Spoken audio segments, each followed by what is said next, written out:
Welcome to Shadows and Gods, where ancient myths rise from the darkness, and the legends of old return with all their fury. Tonight we step into the final prophecy of the thunder god himself, a story carved by fate and written in the venom of a world serpent. In Norse mythology, not even the gods are safe. Their world is woven from threads of glory, deceit, and an inescapable blood-red doom. Here, fate is a real and unyielding force, and prophecies aren't just warnings. They're sentences waiting to be carried out. Of all the grim prophecies that haunted the golden halls of Asgard, none was more terrifying than the coming of Ragnarök, the twilight of the gods.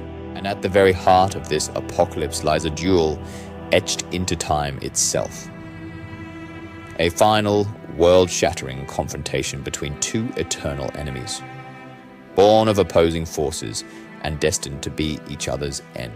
This is the story of the mighty god of thunder, the protector of mankind and the gods, against the colossal serpent that encircles our world. This is the final battle between Thor and Jörmungandr, a clash that would seal both their fates and decide the future of the cosmos. It's a tale of thunder and venom, of divine fury and primordial chaos, and of a sacrifice so profound it would allow a new world to rise from the ashes of the old. The story of this fated duel doesn't begin on a battlefield. It begins in the whispered words of a Volva, a seeress, who revealed the end of all things to the All-Father, Odin. Her prophecy painted a grim picture of a great and final war, where brothers would kill brothers and the 9 realms would unravel. Central to this vision were the monstrous children of Loki. Odin had tried to contain them long ago, hoping to sidestep their prophesied roles in the gods' downfall. There was the great wolf Fenrir, destined to swallow Odin himself. There was Hel, the queen of the dishonorable dead. And then there was Jormungandr, the Midgard serpent. Cast into the great ocean by Odin, the serpent just kept growing and growing until it was so impossibly huge it could encircle the entire world and bite its own tail. To us, that image looks a lot like the Ouroboros, a powerful symbol of infinity and cycles. But for the Norse, it was a living, breathing boundary between the known world and the endless, chaotic sea. The prophecy was mercilessly clear. When Ragnarok began, Jormungandr would release its tail, rise from the ocean, and spew its venom across the land and sky, poisoning the very air. And there, on the water-logged plains of a dying world, it would meet its most hated adversary, Thor. Their destinies were tangled together. The seeress foretold that Thor, son of Odin and protector of mankind, would finally slay the great serpent, but his victory would be his end. Poisoned and mortally wounded, he would walk only 9 steps before falling dead. It was a mutual doom, a perfectly balanced equation of destruction that neither god nor monster could escape. This wasn't a possibility. It was a certainty. The prophecy of Ragnarök didn't create the hatred between Thor and Jormungandr. It just gave it a final, apocalyptic stage. Their feud was ancient and deeply personal. Their most famous encounter before the end, a grim preview of their final war, happened on what was supposed to be a simple fishing trip. As the story from the Eddas goes, Thor, traveling in disguise, went to visit the giant Hymir. After proving his strength and his legendary appetite, the irritated giant declared they'd have to fish for their next meal. Thor, always up for a challenge, agreed. When told to find his own bait, Thor strode into Hymir's pasture, grabbed the largest ox, and tore its head clean off its body. This gruesome offering was for a creature of unimaginable size. They rowed out in Hymir's boat, with Thor pulling the oars so powerfully that the giant grew terrified. They quickly passed the usual fishing grounds, but Thor, with a grim look in his eyes, just kept rowing deeper into the wild waves. Hymir begged him to turn back, reminding him that these were the waters where the Midgard serpent was known to hunt. This, of course, was exactly what Thor was hoping for. Thor baited his massive hook with the ox head, and cast his line into the abyss. The line went taut with a pull so immense it felt like he'd hooked the foundations of the world.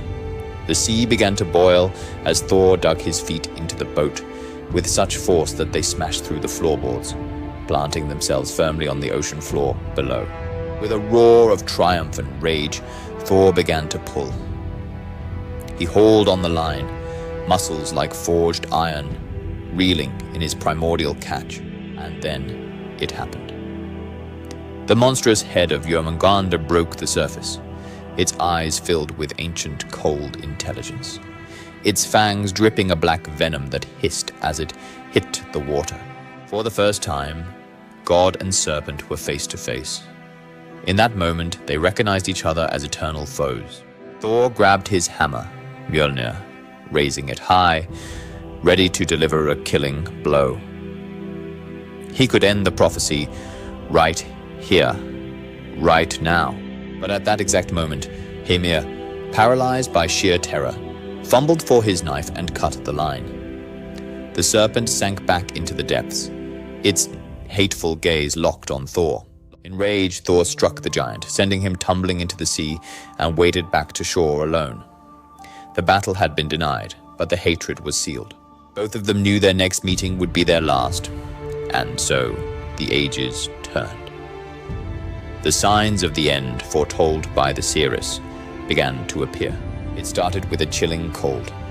Fimbulwinter, a winter that lasted 3 years with no summer, gripped the 9 realms. Society collapsed. Oaths were broken. Families turned on each other. And a desperate darkness fell. Then came the sounds.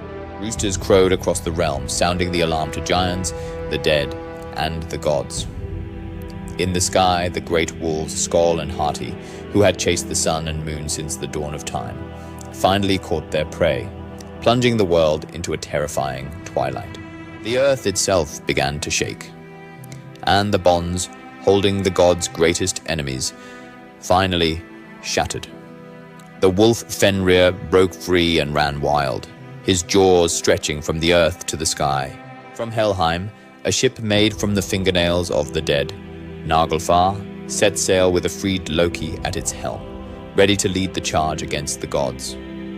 From the south, the fire giant Surtur advanced with his legion, carrying a sword brighter than the sun, ready to set the world ablaze. And in the great ocean, the final sign appeared. Jormungandr, the world serpent, finally released its own tail. The ocean rose in a world-drowning tsunami as its colossal body uncoiled. It thrashed onto the shores of Midgard, its immense head rising to the sky, spewing a fog of black venom that poisoned the air and choked the heavens. The watchman, Heimdall, saw it all. He raised the Gjallarhorn to his lips and blew a note so powerful it was heard in every corner of the cosmos. The gods awoke. Odin mounted his 8-legged steed, Sleipnir, and led the gods of Asgard to the battlefield of Vigridr, the field where their doom awaited. The end had come. Ragnarök was here. On the field of Vigridr, the cosmos descended into chaos. Gods, giants, and monsters clashed in a war that tore the world apart. Odin charged toward Fenrir. Heimdall and Loki met for their own fatal duel. Freya fell to the fiery sword of Surtur. But amid the noise and fury, Thor had eyes for only one enemy. He didn't have to wait long. Jormungandr was a maelstrom of destruction, crushing everything in its path, its venomous breath turning the very soil to sludge.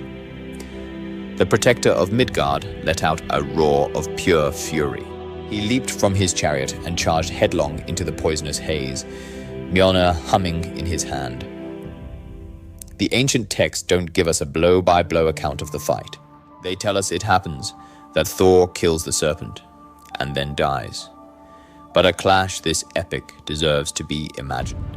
God and serpent met with a collision that felt like 2 worlds striking each other. Jormungandr lunged, fangs like daggers snapping at the thunder god. Thor, with impossible speed, dodged and swung Mjolnir in a devastating arc. The hammer hit the serpent's flank with the sound of a mountain cracking in two. The beast roared, whipping its tail and smashing it into Thor, sending him stumbling. The air itself was a weapon, thick with the serpent's venom.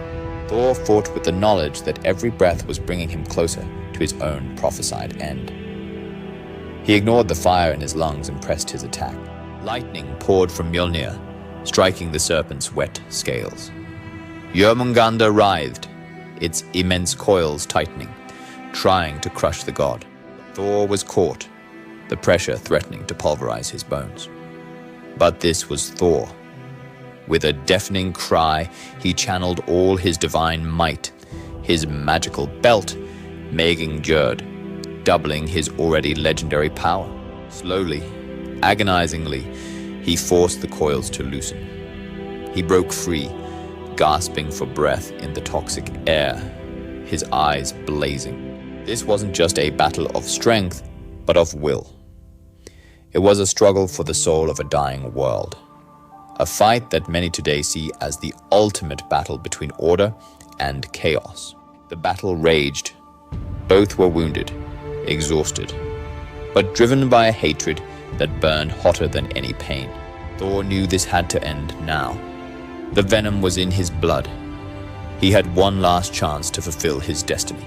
Gathering his final reserves, he began to swing Mjolnir faster and faster, until the hammer was a blur of cosmic energy.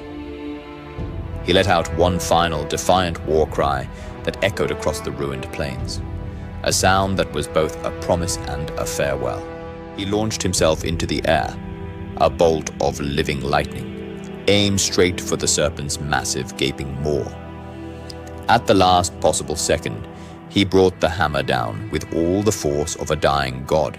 The impact was absolute. Mjolnir, the mightiest weapon in the 9 realms, struck the serpent's skull with a cataclysmic boom heard all the way to the roots of the world tree, Yggdrasil. The serpent's bones shattered. Its great body went rigid, and its dying scream was a sound of pure desolation. As it shrieked, its venom sacs ruptured, releasing a final, catastrophic flood of black poison that drenched Thor and the battlefield. The great beast thrashed one last time and then collapsed, lifeless. Thor landed heavily on the trembling earth, Mjolnir falling from his grasp. He had done it. He had slain his eternal nemesis. He had fulfilled the prophecy. But the victory felt hollow. The serpent's venom now coursed through his veins with horrifying speed. He felt his divine strength failing. He stumbled away from the corpse of his foe, each step an act of supreme will. The prophecy had granted him 9 paces. You can almost imagine each step carrying the weight of his world. One step for his father Odin, now dead. A second for his home, Asgard, now in flames. A third for Midgard, the world of men he had sworn to protect. He took a 4th, a 5th, a 6th, a 7th, and an 8th. With his last ounce of strength, he took the 9th and final step. Then the mighty god of thunder, fearless to the very end, collapsed and died. And so the great rivalry ended. The god of order and the serpent of chaos had annihilated each other. A perfect, tragic balance. The death of Thor wasn't just the passing of a god. It was the end of an age. As Surtur's fire engulfed creation and the seas rose to swallow the land, the old world was washed away. But in the Norse way of thinking, destruction is never the end of the story. It's just one part of a cycle. After the fire and the flood, a new world did rise from the sea, green, fertile, and clean. A new sun, the daughter of the Old One, warmed a new earth. A handful of gods survived, including Thor's sons, Magni and Modi. They traveled to the fields where Asgard once stood, and there they found Mjolnir, their father's hammer. They would carry it into the new age, a symbol of his strength and protective spirit. 2 human survivors, Leif and Lifthrasir, emerged to repopulate the new peaceful earth. The sacrifice of Thor and so many others was the terrible price for the world to be reborn. He didn't die trying to stop the end. He died meeting his fate head-on, fighting for order and protection until his very last breath. His legacy wasn't about avoiding doom, but about facing it with unwavering courage, ensuring that even after the darkest twilight, there could be a new dawn. In the end, Thor's final battle is more than mythology. It's a reminder that even gods must face the shadows written for them. And sometimes the only way to save a world is to give everything to its ending.